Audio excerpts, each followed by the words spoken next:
Come on. I'm going to be a musician. The story of this family tree begins in 19...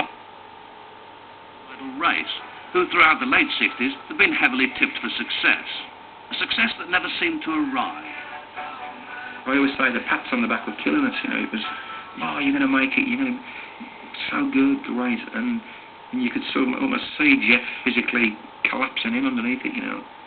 I thought maybe I don't know how to write a hit record, you know, or something. Maybe there's something that I don't know. There's like some secret that I haven't learnt yet. In the end, Jeff felt that he had gone about as far as he could with the idle race. He left and joined the Move, but almost immediately he and Roy began plotting the birth of a new group, the Electric Light Orchestra.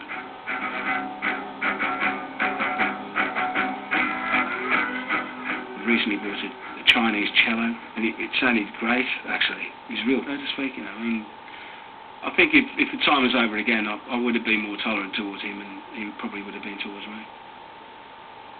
I think it was probably best that we went our own ways, you know, because I think we were too much for each other, really. Nobody would ever back down, you know. You know, it was, oh no, I want one of them. Well, in that case, I want one of these. And it was nice, though. It was good-natured banter, but you know, it had to really come to an end because I think we both did want different things.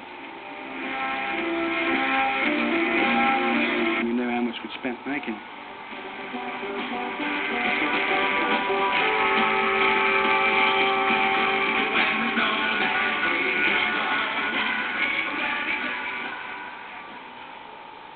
Back in ELO, Jeff Lynne and Bev Bevan had recruited a new lineup after Roy's departure.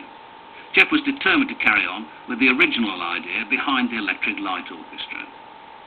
My brain was more of a producer's brain already by then.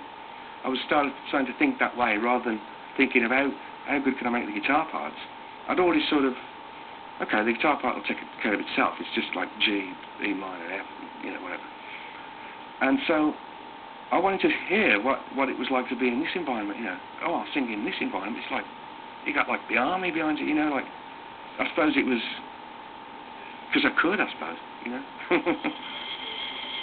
Having achieved the blend of strings and rock music he was looking for, Jeff Lynne wrote a string of hit records throughout the 70s.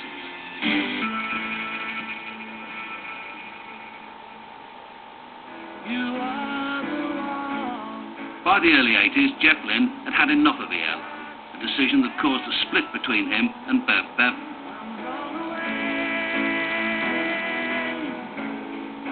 I had a contract where I had to deliver so many albums to the end of ELO, right? And when I finished the last one, I realised that that's it, and I could disband it, you know. And I'm not being sort of nasty or anything, but yeah, I'd had enough by then, yeah. You know, it was a constant thing of doing the same thing over and over, which is something I've never been fond of doing.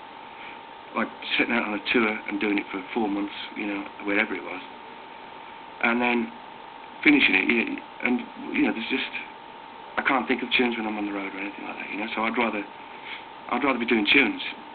This is where the rift between Jeff and I sort of started, really, because I mean, I wanted to carry on, and so did some of the other guys, all the other guys in the band, with the possible exception of Richard Tandy. But certainly everybody else, they wanted, you know, yeah, this is great, let's tour some more, you know. And he didn't want to know about ELO, and he wasn't really keen on me taking out ELO and calling it ELO. And I felt a bit strange about doing that anyway. I thought, people will expect Jeff to be there. And that's when we came up with Electric Light Orchestra Part 2.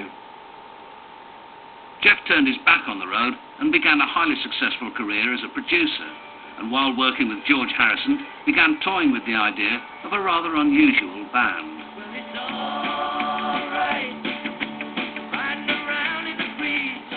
At night, you know, we'd have a few, like, you know, thingies, drinkies and stuff.